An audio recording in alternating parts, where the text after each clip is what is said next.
નેક ટેક અને ધર્મની વળી પાણે પાણે વાત, ઈ તો સંતને શુરા નિપજાવતી ધરતીની અમીરાત.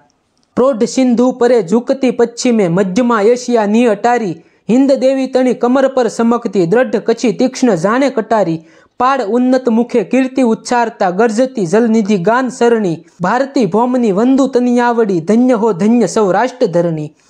ભક્ત નરસિંહ જ્યાં નાચ્યો નેહમાં, સંપદા પામ્યો જ્યાં સુદામો, વીર ગાંધી દયાનંદ જ્યાં નિપજા, સતી અને સંતનો જ્યાં વિસામો, ગામે ગામ ઉભા સ્તંભ પોકારતા, શુરના ગુણની ગાથા વર્ણી, ભારતી ભૌમની વંદુ તન યાવડી, ધન્ય હો ધન્ય સૌરાષ્ટ્ર ધરણી. મિત્રો, સૌરાષ્ટ્રની ધરતી એટલે સંતો ભક્તો, જતી સતીઓ, દાતારો અને શૂરવીરોની ધરતી. આ ભૂમિ પર આવા અનેક મહાત્માઓ થઈ ગયા છે. આમાંના જ એક એટલે કે ગંગા સતી. ગંગા સતી એ સંત, સતી અને શૂરવીર ત્રણેયનું સંગમ હતા. ઉજ્જવળ ચરિત્રવાન પવિત્ર સ્ત્રી એટલે સતી, પ્રભુ ભક્તિની વેલી પ્રગટાવી તેનો વિસ્તાર કરનાર સંત અને ધ્યેય સિદ્ધિ માટે ફના થનાર શૂરવીર એટલે ગંગા સતી. તેમણે રચેલા ઉત્કૃષ્ટ ભજનોના કારણે તે સૌરાષ્ટ્રમાં મીરાબાઈ તરીકે પણ ઓળખાય છે.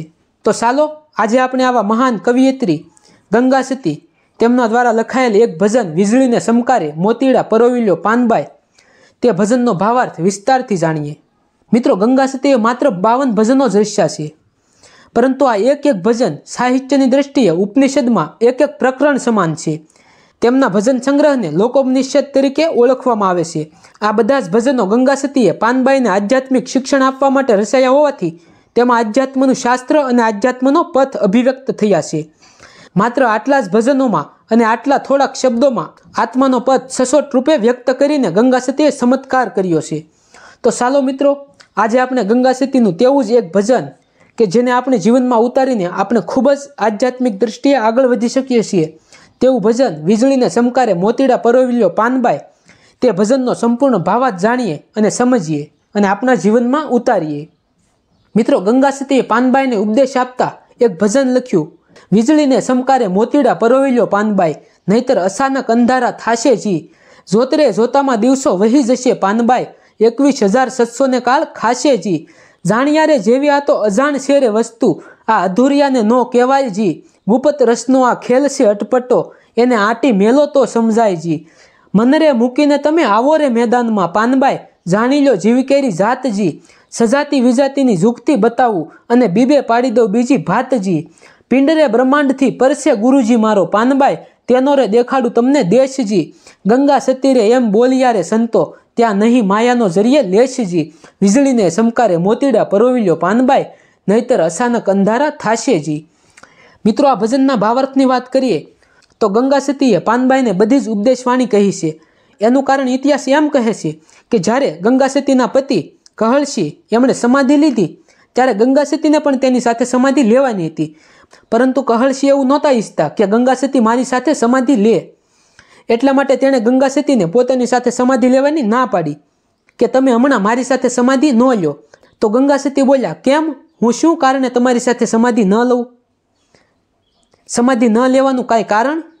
તમે મને તમારી સાથે સમાધિ લેવાનું ના કેમ કહો છો?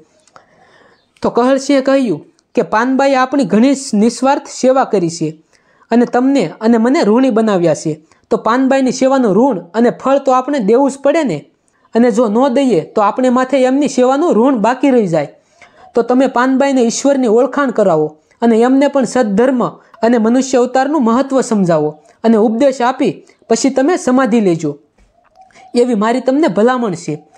પછી સમય વ્યર્થ જવા દીધા વગર ગંગા સતીએ પાનબાઈને સત ઉપદેશ કરવાનું પ્રારંભ કર્યું અને ત્યારે તેમણે 52 ભજન લખ્યા. એમાંનું આ પદ ગંગા સતી પાનબાઈને સમજાવે છે કે હે પાનબાઈ, વીજળીના ચમકારે કહેતા કે જેમ ક્ષણભર વીજળી થઈ અને એ જ ક્ષણે પાછી વીજળી સમાઈ ગઈ, એમ જ મનુષ્ય દેહ છે તે પણ એક વીજળીના ચમકારા જેવો જ છે, જે ખબર નથી કે આ કાયા દેહમાં આપણું મૃત્યુ પાછું કઈ પળમાં થાય એનું કાંઈ નક્કી નહીં. તો મોતી એટલે આપણું મન, અને મનને સુરતાથી શબ્દનો ધાગો લઈ અને સત્યની સોય લઈ તેને મોતીડા સમજી આપણા શ્વાસ ઉચ્છ્વાસની સાથે મન રાખવું એટલે તેને પોરવું, શ્વાસ ઉચ્છ્વાસની સાથે પોરવવાનું છે. નહીતર અચાનક ક્યારે અંધારું થઈ જશે, ક્યારે તેડું આવી જાય અને આપણા પ્રાણ હરણ થઈ જાય, એના કરતાં જે પળ બચી છે તે પળનો સદુપયોગ કરી લેવો જોઈએ. જોતરે જોતામાં દિવસો વહી જશે પાનબાઈ, 21,600 ને કાળ ખાશે જી. સાચી વાત છે. અસંખ્ય જન્મોથી હજી આપણું મન સ્થિર થયું નથી, માટે જ એને સંચળ મન કહેવામાં આવે છે. મનને વિષયનું ભાન છે, તેને વિષયમાં તરબોળ રહેવાનું પસંદ પડે છે, અને મનખો દેહ ભાન ભૂલીને મૃત્યુ તરફ આગળ વધે છે. અને આપણી પળ જે મોતી પરોવાની હતી તે જોત જોતામાં વહી જાય છે, અને આપણે 24 કલાકમાં 21,600 શ્વાસ ઉશ્વાસની ક્રિયા કરીએ છીએ. તેને જ પળ કહેવામાં આવે છે. તો અમૂલ્ય શ્વાસ આપણે કારણ વગર ગુમાવી દઈએ છીએ. આ જ શ્વાસ મનુષ્યને પરમ તત્વનું ભાન કરાવે છે. તો તેને વિષયોમાં ભૂલીને આપણે બરબાદ કરી નાખીએ છીએ.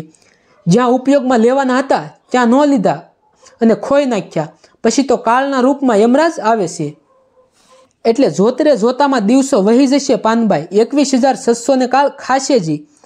તો ગંગા સતી એમ કહે છે કે જોતરે જોતામાં આપણને ખબર નહીં રહે કે આ દિવસો કારે વયા જશે. જાણ્યારે જેવી આ તો અજાણ શેરે વસ્તુ પાનબાઈ, અધૂરિયાને નો કે વાયજી. ગુપત રસનો આ ખેલ છે અટપટો, એને આટી મેલો તો સમજાય જી. જાણ્યારે જેવું અજાણ, મિત્રો જાણ્યા જેવું અજાણ છે એ જ તો સમજવા 84 ફરીને મનખો અવતાર મળ્યો છે, પણ આપણે તે નથી સમજતા. જેમ 10 ઇન્દ્રિયો કર્મેન્દ્રિય જ્ઞાનેન્દ્રિયથી મનુષ્ય પૂર્ણ બને છે, જેથી તે સર્વ અનુભવ જ્ઞાન જાણી શકે છે અને બીજાને પણ જે જાણ્યું હોય તે સમજાવી શકે છે. જાણ્યા જેવું જે છે તે પરમ તત્વ છે, જે બ્રહ્માંડમાં અનંત કાળથી પ્રગટ છે, તે જ જાણવા જેવું છે. અને મનુષ્ય જન્મ જે મળ્યો છે તે આ જાણવા માટે જ મળ્યો છે. પણ અભાગી જીવડો વિષયોમાં એ સત્યને જાણી શકતો નથી, અને આવેલો અવસર જતો રહે છે. ગુપત રસનો ખેલ છે અટપટો. ગુપત છે પણ પ્રગટ પણ છે. આને ખૂબ જ સૂક્ષ્મતાથી સમજી શકાય. આંટી જે છે તે અહમભાવ છે, તે આંટી કહેવાય. જો આ ભાવ છૂટી જાય તો અટપટી વાત પણ ઝટપટ સમજાઈ જાય. પણ હાથીરૂપ અહમને મારવો તે ખૂબ મુશ્કેલ છે, પણ તેને અંતે મારવો તો પડે જ. પછી ગંગા સતી કહે છે કે માનરે મૂકીને તમે આવો રે મેદાનમાં, જાણી લો જીવકેરી જાતજી. સજાતી વિજાતીની ઝૂકતી બતાવું, અને બીબે પાડી દઉં બીજી ભાતજી. માન અહંભાવ મૂકવો, અભિમાન ત્યાગ કરવો, ગુરુ શબ્દનો ભેદ સમજવો. ગુરુ એટલે કે વિશાળ અને શિષ્ય એટલે કે લઘુ. અને લઘુતા ક્યારે આવે? જ્યારે હાથીને મારવામાં આવે. હાથી આપણો અહમ, તેને મારવાનો, અને પછી જો મેદાનમાં જઈએ તો સમજાય કે જીવ ખરા અર્થમાં એ જ શિવ છે. પણ સમજણ વગરનો જીવ અજ્ઞાન અવસ્થામાં પોતે શિવથી જુદો નથી તે ભૂલી જાય છે. અને સજાતી એટલે સ્વયંનું મૂળ રૂપ તો આપણું હંસનું જ છે, જે આ કાયા શહેરમાં માનસરોવરનું અમૃત પીવાવ્યો છે, જે પીને અમર થવાય. વિજાતી એટલે બીજથી વૃક્ષ જેમ જુદું નથી, તેમજ પરમ તત્વ અને આત્મ તત્વ બંને એક જ છે. બીબા ઉપર બીજી ભાત પડવી એટલે કે દેહે તો અનેક નામ ધારણ કર્યા, પણ પોતાનું નિજ નામ શું છે તે જાણવું. નિજ નામ એ જ સત્ય નામ. આ જ દેહ હસમુખ નામ હતું, તો પૂર્ણ દેહનું નામ હસમુખ છે. પણ દેહ તો નાશવંત છે, જેનો ગર્વ ન કરાય. તો કોનો ગર્વ કરવો? માયલામાં જે બેઠો છે તેનો ગર્વ કરવો. અને આ દેહે તેને જોઈ લેવો.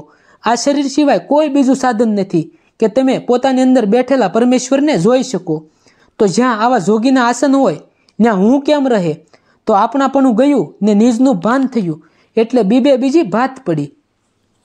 પિંડરે બ્રહ્માંડથી પરસે ગુરુ મારો, તેનો રે દેખાડું તમને દેશજી. ગંગારે સતી એમ બોલિયા રે સંતો, ક્યાં નહીં માયાનો જરીએ લેશજી. મિત્રો, ગીતામાં ભગવાન શ્રી કૃષ્ણે કહ્યું છે કે જે બ્રહ્માંડે છે એ જ પિંડમાં છે, અને પિંડ એટલે આપણું શરીર. તો આપણું શરીર એ પણ બ્રહ્માંડ જ છે, એટલે પિંડ બ્રહ્માંડથી પરસે ગુરુજી.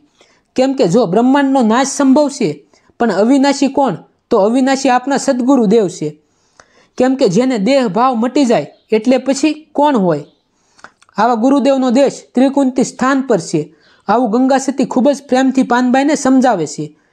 ત્રિકુંતી સ્થાનથી આગળ શ્વાસ ઉશ્વાસ પણ નથી, અને ત્યાં માયાનો તો કોઈ લેશ પણ નથી.